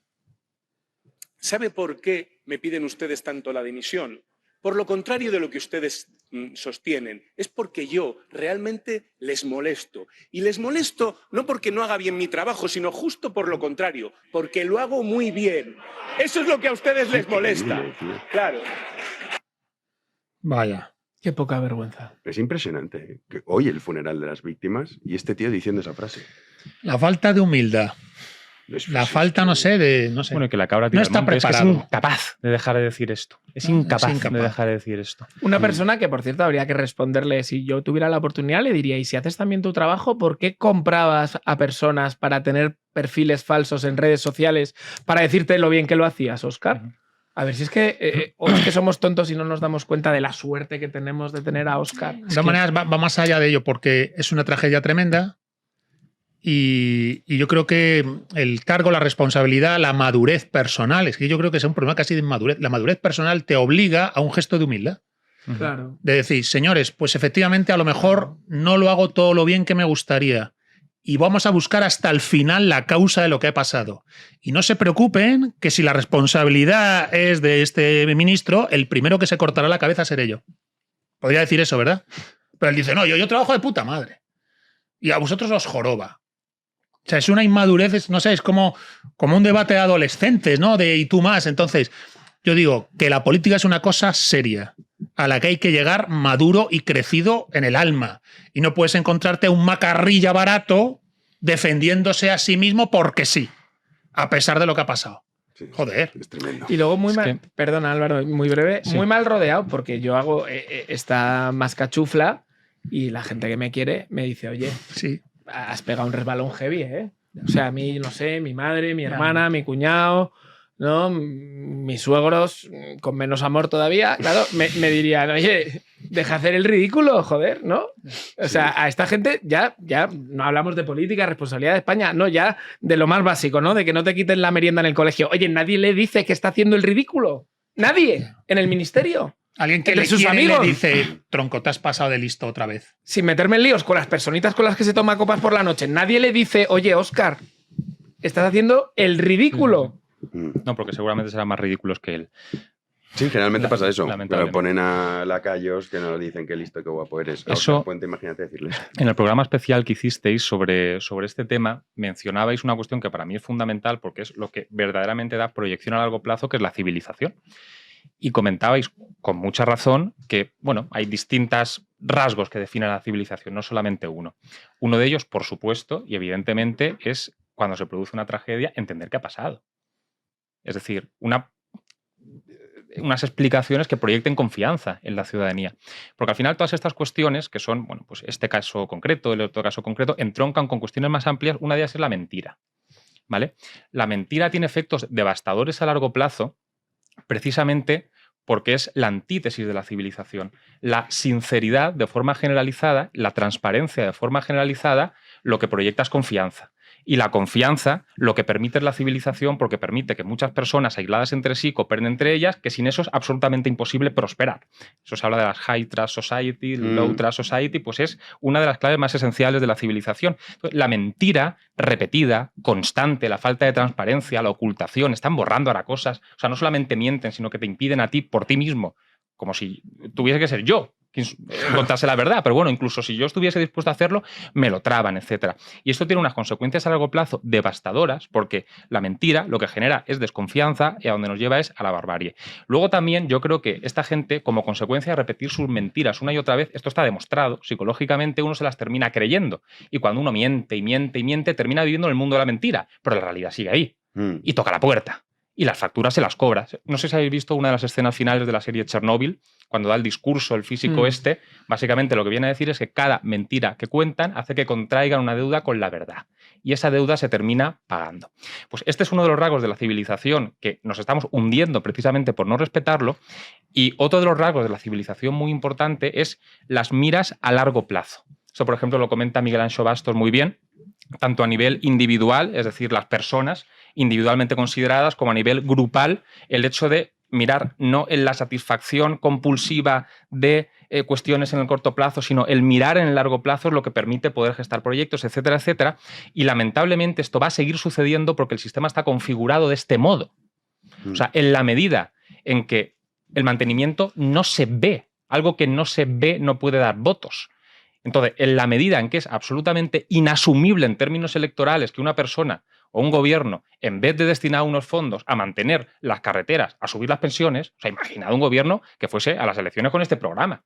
Es decir, lamentablemente las infraestructuras están muy mal, entonces vamos a congelar y reducir las pensiones, reducir salarios a funcionarios y recortar aquí y allá porque hay que mantener las presas que están en un estado deplorable, las carreteras, las vías, porque en fin es lo que hace falta. Vamos, es absolutamente imposible que cosechen un solo voto. Y claro, pues al final pasa lo que pasa. Sí, es la consecuencia lógica. Es la consecuencia lógica e inevitable. Por eso a mí me preocupa, porque no creo que nada vaya a cambiar después de esto. No, la verdad es que tiene mala pinta. Porque Por eso además digo. tendrías que también paralizar la red ferroviaria. O sea, que claro, Además, un país paralizado, diles cuánto tiempo. Pues es que no da votos eso. Al final no da votos. Al final España terminará siendo pues estos países que se ven donde las potencias coloniales hicieron edificios muy bonitos, infraestructuras muy bonitas y como consecuencia de no mantenerlas están criando malvas. Sí. Y es pues los rastros que dejó una civilización superior. Sí, pero además, es que eso es tal cual. Sí, claro que es tal cual. Me acuerdo este verano en Kenia, para cruzar te vas a Aymara Serengeti, tenías que cruzar un puente. Y decía, ya veremos el conductor, porque como estaba lloviendo, a veces el río, pues entonces el puente ya, claro, paraba el río por encima del puente. Y bueno, y digo, ¿entonces qué? Digo, ¿habrá una alternativa? Dice, no, cuando pasa esto nos esperamos a poder pasar. Y el puente lo habían construido los británicos.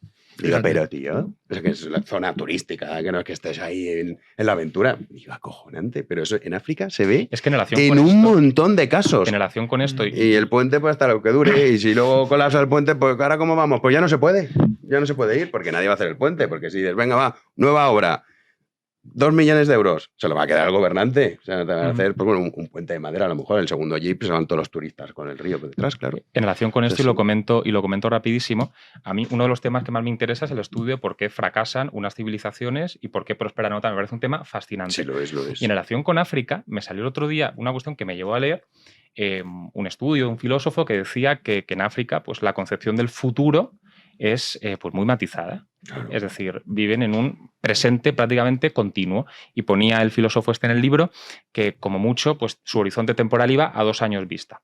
Y esto que uno puede leer incluso como una excentricidad, parece que sea una tribu, así, un tratado de antropología, etcétera, etcétera, es exactamente la democracia.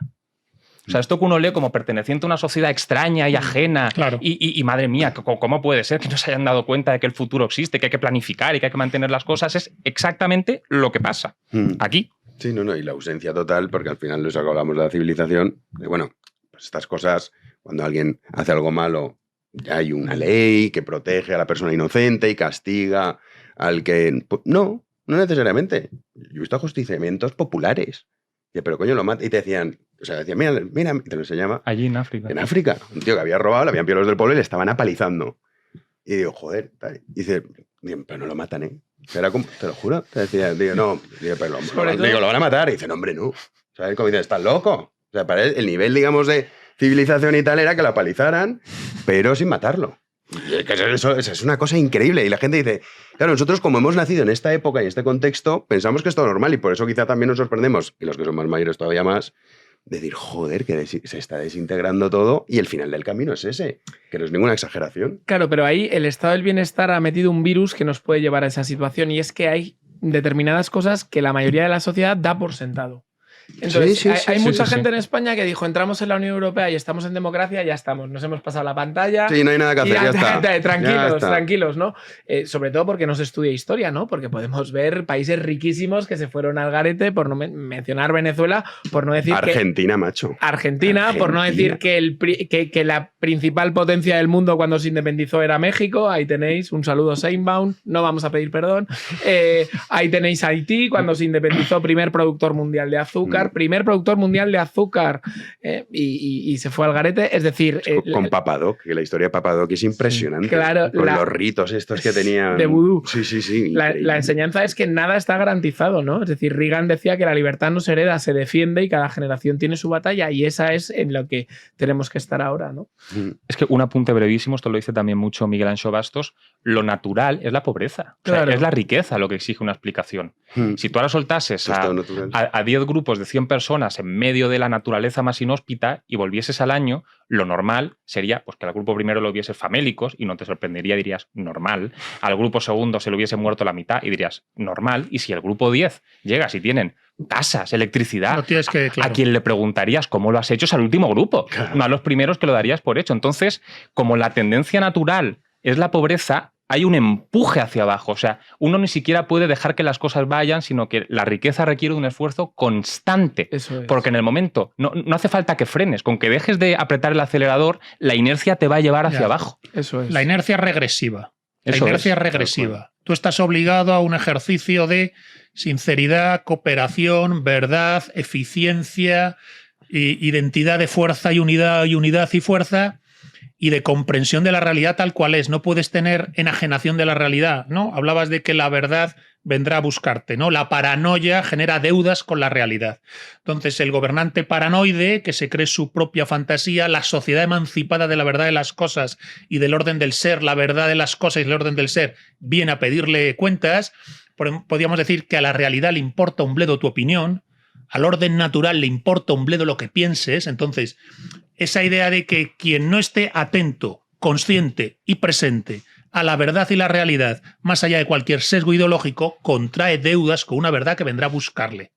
Y efectivamente, la inercia es la regresión a estar en contingencia y miseria, y el esfuerzo es para estar lo menos miserable y contingente posible. Entonces, Claro, esto de nuevo nos lleva a hacer un ejercicio más profundo de observación de la situación, no ya de España, de la política en general contemporánea, de la democracia que tú decías. Claro, se piensa 4 años en ganar el poder, en ganar el relato. Oye, pues eso no es mirar en profundidad. Hay que mirar en profundidad a 50 y 100 años. O sea, hay que mirar el país y la nación a 50, 100 años. Vamos a hablar de una de las cuestiones que se ha ido utilizando, porque hemos comentado de Víctor de Aldama, que ha revelado el contenido de ese sobre que halló la Guardia Civil, que pagó para financiar la PSOE, por parte de Delsi. Pero hay un tema que, claro, muchos dicen, es una cortina de humo esto de regularizar a 500.000 de inmigrantes, que luego son más, porque claro, luego tienes el efecto llamada. Será la cortina que tú quieras, pero el hecho es que va a suceder. Entonces, pues cortina a cortina, pues bueno. Imágenes desde Cataluña, Juanín, que ya están pidiendo, porque claro, básicamente dices, ¿qué se necesita? Decir, soy buena persona, entonces ya está.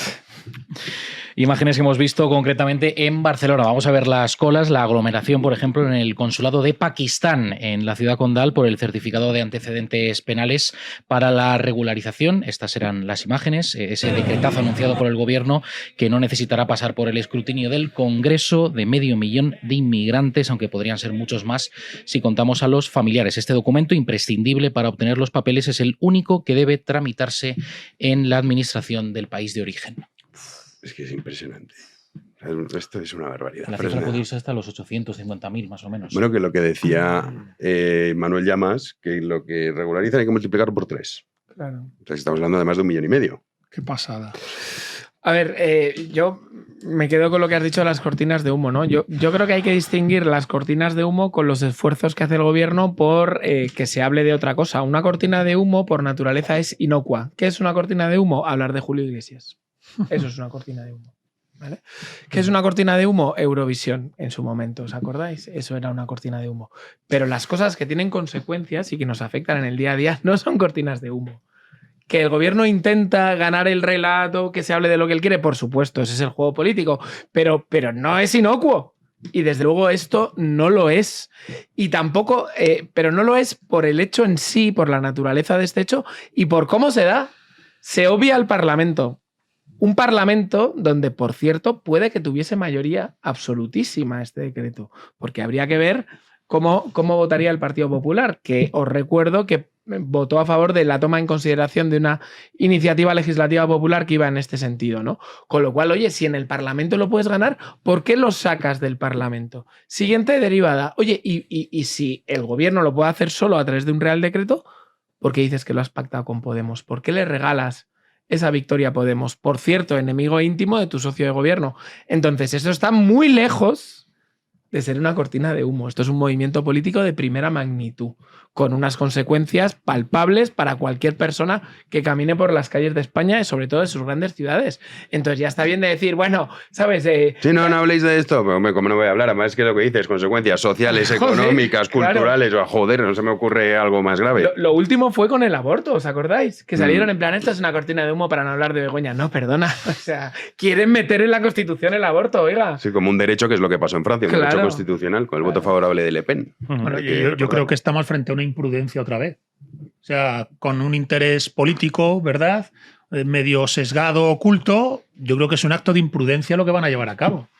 Esta regularización es una imprudencia, de hecho, no va acompañada, por decirlo así, de ningún anexo o explicación de cómo se va a avalar o equilibrar la presencia de ese, a lo mejor, casi 1 millón de personas regularizadas. No nos dan ninguna explicación. Efectivamente, sortean el debate en el Congreso de los Diputados. Entonces, a mí me parece una imprudencia, y no solo una imprudencia, sino me atrevería a decir una malevolencia política, una especie de juego malevolente en el tablero político con la salud de la nación. O sea, utilizando la salud de la nación como pagafantas de la operación, joder, ellos están buscando algún tipo de rédito político para ellos. Yo tengo la esperanza de que esto les salga el tiro por la culata. Es decir, creo que de nuevo, da igual si eres de izquierdas o de derechas, da igual si eres de más allá o de más acá, esto te tiene que indignar. O sea, es una medida tan imprudente que, si no va acompañada, por decirlo así, de una explicación de cómo vas a resolver la cantidad ingente de problemas que se generan a todos los niveles por ese 1 millón de personas más, Tú lo que estás haciendo es una imprudencia. Que además quien lo va a pagar es precisamente las clases más desfavorecidas. Claro. Sí, es que son los primeros que sufren el efecto. Claro. Es decir, en los barrios más vulnerables económicamente es donde va a pasar, el problema va a ser más gordo. Sí, de hecho, bueno, el caso de Francia, es que el caso de Francia Sí, es a es donde va España, paradigmático. ¿no? Que el Sí. Partido Socialista desaparece, pero se quedan los votos del Frente Nacional, porque son los grandes afectados. Luego ya llega a todo el país, pero en primera instancia. O sea, mi marco de referencia para analizar cualquier medida es los potenciales efectos electorales, porque como es el único lo que piensan, entonces están diciendo, no, esto no pueden votar, porque mira, primero que no es tan cierto, porque la regularización es el primer paso para la nacionalización, que dependiendo de qué país no tarda tanto, y en esos países la gente no vota tanto como se está diciendo, porque no votan todos a la derecha, y si no tuviese ningún tipo de implicación electoral, es que sencillamente no lo harían. Claro. Es que no lo harían. Ya, yo creo que va por ahí. ¿Qué van a hacer que no les dé un rédito electoral, aparte inmediato? Claro. O sea, ese es, y precisamente por eso el PP, yo creo que dice, ya que si lo quieren hacer, lo van a hacer, porque critican mucho a Trump, pero el PSOE aplica una política más o menos similar en España, que es, ¿puedo hacerlo? Lo hago. ¿He podido hacerlo? Se puede hacer, ¿vale? Eso es más o menos, no son tan distintos, ¿eh? Trump y el PSOE en cuanto a la demostración por la vía de los hechos de lo que se puede hacer. Entonces, si el PP da por hecho que el PSOE lo va a hacer y son potenciales votantes, porque también ellos, aunque nos cueste creerlo en muchas ocasiones, piensan en términos electorales, dirán, me sumo al carro, no me lo voy a poner en contra para en las futuras elecciones, que pueden ser en las siguientes o las siguientes o las siguientes, que no me pueden afear, que yo no los quería. Con lo cual también me pongo yo la medallita y así luego puedo reclamar su voto. Y la imprudencia colosal que esto supone tiene que ver, bueno, en fin, con muchísimas cosas. O sea, podríamos estar aquí hablando 7 horas, pero digamos, hay un pensamiento que yo soy incapaz de comprender en virtud del cual solamente se les exige que respeten la ley a los inmigrantes que vienen. Bueno, gracias a Dios, gracias a Dios. Cuando, evidentemente, lo que se tendría que exigir también es un aclimatamiento cultural. Porque si tú vienes de un país que no funciona, porque por eso supongo que tiras de tu país, porque por mal que esté tu país, la gente, pues en fin, manías del ser humano, tiene arraigo allá donde nace, y la inmigración, por mucho que se dulcifique, es algo bastante traumático para la inmensa mayoría de las personas que lo sufren. Entonces, aunque nos pueda parecer impresionante y, en fin, que una persona prefiera estar en Somalia o en Etiopía o en el Cuerno de África que en Europa, pues como esa persona tiene allí su familia, su entorno, etcétera, prefiere estar allí. Entonces, muy mal tiene que estar la situación para que decidan irse. Pues ya que te has ido de tu país que no funciona y te vienes a este, que por algo será, porque no te has ido al país de al lado, sino que te vienes a un país que aparentemente funciona o funcionaba, vas a hacer exactamente lo que aquí veníamos haciendo. Sería tan absurdo lo contrario como si, y este ejemplo creo que lo he puesto en alguna ocasión, si Jano tuviese una empresa que fuese como un tiro y yo una empresa ruinosa, y Jano por amistad me dijese, bueno, mira, ¿sabes qué? Declárala en concurso, te vienes conmigo, somos socios y ya está. ¿Qué sentido tendría que cuando fuésemos socios yo le exigiese a Jano que aplicase mis ideas que han llevado a mi empresa a la ruina? O sea, es exactamente el mismo ejemplo. Diría, vamos a ver, bastante hecho, vamos a hacer las cosas un poco como yo planteo, que quizás así te va un poco mejor. Y esta inferioridad moral que tenemos y esta incapacidad que tenemos por todos los autoprejuicios que tenemos y lo que nos azotamos, etcétera, etcétera, de poder afirmar sin ningún tipo de reparo que hay culturas superiores a otras, porque las hay. Totalmente. Porque las hay, porque... Sí, sí. Y los hechos me dan razón, porque unas funcionan y otras no. Y el hecho es tan empíricamente demostrable como que normalmente el trasvase suele ser de unas a otras y no de otras a unas. Pero mira, es que incluso... Entonces, ¿qué menos? Y es que ni siquiera esto se hace. O sea, no solamente acoges a millones de personas, sino que encima dices, a mí no me importa. O sea, tú haz lo que venías haciendo como si eso no fuese, porque al final las relaciones humanas a gran escala son complejísimas. Súper complejas. Son complejísimas. Y si tú introduces un elemento distorsionador, al final terminas haciendo que yo modifique mi comportamiento. Porque si yo percibo inseguridad, yo no me comporto de la misma forma, ni me relaciono con la gente de la misma forma a como me comportaba cuando percibía esa seguridad. Y terminas alterando el comportamiento de todo el mundo a gran escala. Es que es una imprudencia. Esto que dices, Alvarito, y no tiene consecuencias arruinar un país. O sea, que en el Código Penal no esté tipificado el delito de llevar a la ruina a un país. Sí. Pero esto que dices, por ejemplo, aplicaciones que utilizan en este caso muchas mujeres para cuando cogen un Uber o cuando se van andando a casa después de fiesta, que tienen un seguimiento. O sea, eso hace años era impensable. Claro. Y ahora, esa sensación, imagínate el miedo de decir, me voy a casa y tienes que meterte en la aplicación para que te hagan un seguimiento para decir, he llegado sana y salva. Y dices, ¿qué cojones me estás contando? Que es verdad que era una excepción en el caso de España, los países civilizados, que la mayoría del mundo, lo normal es eso, el miedo a la noche. Muchísimos países que dicen, no, a partir de la noche aquí no salgas. Por el día bien, pero por la noche esto es un peligro. Y es claro, pero es que es lógico, volvemos a lo mismo. O sea, ¿qué sentido tiene si tú traes de Pakistán, de países que, en fin, los que, numerosos, que no funcionan porque aquí van a llegar y no van a replicar el mismo comportamiento, pues es que es evidente. O sea, lo contrario sería lo que no tendría sentido. De hecho, es más, perdón, un apunte brevísimo, precisamente porque en ciertas sociedades esa picaresca que en España tenemos cierta, para mí la sana y correcta, pero llevada a un extremo absoluto, y ese percibir la confianza de la gente como una muestra de debilidad y tú aprovecharte de ella, lo que termina provocando también, volvemos, es una alteración a nivel macro de unos niveles colosales. Porque seguramente llegará una persona acostumbrada a lo que cojo, si no hay nadie mirando, lo cojo, porque se ha criado en un entorno hostil donde tiene que hacer eso pues para poder salir adelante, y llegar a España y verá que como consecuencia de la confianza instaurada hay ciertas medidas de seguridad que no están en su país, y eso lo que termina provocando no es que reconozcan ese estado como algo positivo, sino como una debilidad de la que se pueden aprovechar. Claro, esto, mira, tiene bastantes capas, sin entrar ni siquiera en la idea de que hay civilizaciones superiores o inferiores. Basta con saber, que es una evidencia empírica, que hay civilizaciones radicalmente distintas. Es una cuestión antropológica. Yo siempre digo que en Islandia viven, al parecer, 500.000 de personas, escasas. Es un lugar precioso, yo he estado allí de viaje. Y bueno, pues podría irme a vivir allí enamorado de los glaciares, de la nieve y demás. Perfecto. Pero si en ese 500.000 de personas islandesas emigramos allí 200.000 españoles, nos cargamos Islandia. Y me imagino que los islandeses dirían, mira, no tenemos nada en contra de los españoles. De hecho, hasta mi hermana se ha casado con un español. Pero si vienen 200.000 y nosotros somos 500.000, Islandia se convierte en otra cosa. Porque aunque haya proximidad antropológica, hay distancia. Entonces, la realidad antropológica de los grupos humanos es una realidad empírica y se está actuando con la inmigración como si eso no existiese. Y como se actúa como si la verdad no existiera, la verdad viene a buscarte y llama a la puerta. Y se generan lo que yo llamo contracomunidades. ¿Qué es una contracomunidad? Pues que en una ciudad o en un barrio hay una comunidad que maneja una antropología tan diferente que acaba funcionando a la contra de la que ya hay. Y se opone a la que ya hay. Y se afirma orgullosa frente a la que ya hay. Aunque la que ya hay es la que le ha recibido. Claro, si encima la ha recibido con unos estándares de seguridad que desde el otro lado pueden ser interpretados como debilidad, lo que tienes es que la sociedad se rompe.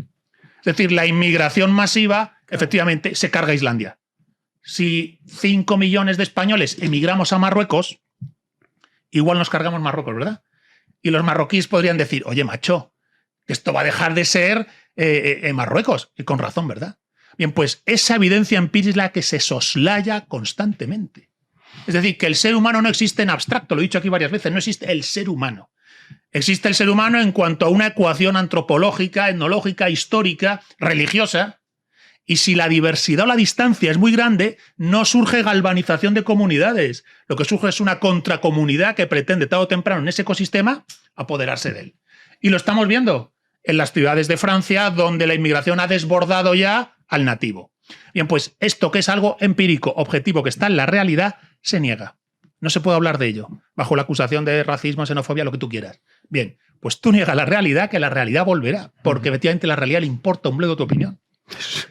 Sí, yo rápidamente, que sé que vamos tarde, pero quería decir algunas cosas porque este tema me pone especialmente, ¿no?, nervioso. En primer lugar, recalcar lo que dice Álvaro, la inmigración es algo malo, nadie se quiere ir de su lugar de residencia. Entonces no es posible que como sociedad digamos, hay que ver lo tristes que si van los españoles a emigrar y a trabajar a Alemania, sin embargo, esto es algo magnífico que vengan de Senegal. No, todo proceso migratorio es una quiebra social del lugar que se deja. Por lo tanto, es algo a prevenir. Segunda cuestión, el deber de acogida tiene un límite y voy a poner un ejemplo que lo va a entender perfectamente. En el mar, cuando hay un naufragio, las embarcaciones que están cerca tienen el deber de recoger náufragos. Pero si naufraga, Dios no lo quiera, un transatlántico y va por ahí un yate, no tiene la obligación de meter a los 5.000 en el yate, porque entonces, además del transatlántico, también se hunde el yate. Hay un límite en el deber de acogida, ¿de acuerdo? Más cosas para romper el relato. A los de izquierdas, si os parecía mal la amnistía fiscal porque nos dejaba como bobos a los que cumplíamos rigurosamente con nuestras obligaciones fiscales, ¿cómo le vais a explicar a las personas que entraron y trabajan regularmente en España esta amnistía para los irregulares? ¿Qué incentivo genera eso? Y a los de derechas que están a favor de esto, si estabais en contra de las amnistías y los indultos del procés porque desarman al Estado, porque es de alguna manera desautorizar la labor del Estado, ¿Cómo justificáis esto en que esta gente ya está aquí y algo habrá que hacer con ella? Es decir, que el Estado no ha servido para nada en esto. Y termino. En un país con un paro crónico de los más altos de la Unión Europea... El más. ¿Cómo es posible que digamos que vienen a trabajar? Entonces, si no vienen a trabajar y su tasa de desocupación es absolutamente monstruosa en relación a los españoles, ¿a qué vienen? A cobrar. Ah, pues entonces Si no... es que luego no hemos hablado Y a porque votar. nos quedamos sin tiempo. Sí, los incentivos perversos que hay, claro. Claro. Pero al final esto también... Pues, hay Vaya otros desastre. países que no tienen este Vaya problema. desastre. Sí, pero sí Vaya desastre. está el asunto. Oye, habéis estado fenomenal. Así que... Y como habéis estado muy bien, Fresneda, tengo una sorpresa para ti. Ostras, Se han portado y yo bien. con estas pintas. No, es que lo lleva pidiendo mucho tiempo. Es Por verdad. favor, pues venga. ¿Qué será? ¿Qué será? Esto es como sorpresa, sorpresa. Aquí está la carta de mi amigo de despido. Asturias. Pero Javier... Bueno, hombre, por favor, impresionante. Tengo que decir públicamente Que la idea fue tuya. que la idea fue mía de esta frase. Sí. Impresionante. Bueno, a ver, la frase no es tuya, es de Felipe II. Claro. Pero ¿por qué lo desvelas? Claro, la frase es de Sí, Felipe este no II. soy yo, para la gente que hay que estudiar más historia, no soy yo. Me encantaría. Pero fue Fresneda que dijo, oye, tenéis que hacer Esto- un diseño con esta frase de Felipe II. Es que esto, Y es verdad. España solo teme a Dios y después de Dios a nadie debería estar En el Congreso de los en Diputados. el Congreso, sí. Sí. O en el Ministerio de Asuntos Exteriores, ¿sabes? Para cuando vengas a recibir al típico embajador un poquito, ¿no? Un poquito, uy, yo soy de Arkansas y me creo muy molón porque saco mucho petróleo. Tss, lee, traduce. González, traduce al inglés. Tranquilo. Y ya puestos en todos los colegios también. O sea, ya que están. Todas las aulas. Impresionante. No, muchísimas gracias. Gon, también la misma para ti. Hombre, porque es que para además, mí esta es Gon, fundamental. claro, es que esta le pega mucho. Esto es, vamos, Nos piden muchos que hagamos algo contra la anti-España caña. la anti-España caña Sí, y la señor. Lo España haremos. eterna solo teme a Dios y después de Dios a nadie. Fijaos qué tiempos donde Felipe II, la más alta responsabilidad del gobierno del Imperio Universal Hispánico, decía España solo teme a Dios y después de Dios a nadie. Ojalá nos lo grabáramos en el corazón. Sí, señor. Es decir, más allá del temor de Dios, con todo lo que implica, ¿eh? El temor de Dios te disciplina, la actitud, los hábitos, la costumbre. Más allá del temor de Dios, aquí no se tiene temor a nada. Y la vida es como es, a veces viene bien, a veces mal a mal, pero se afronta.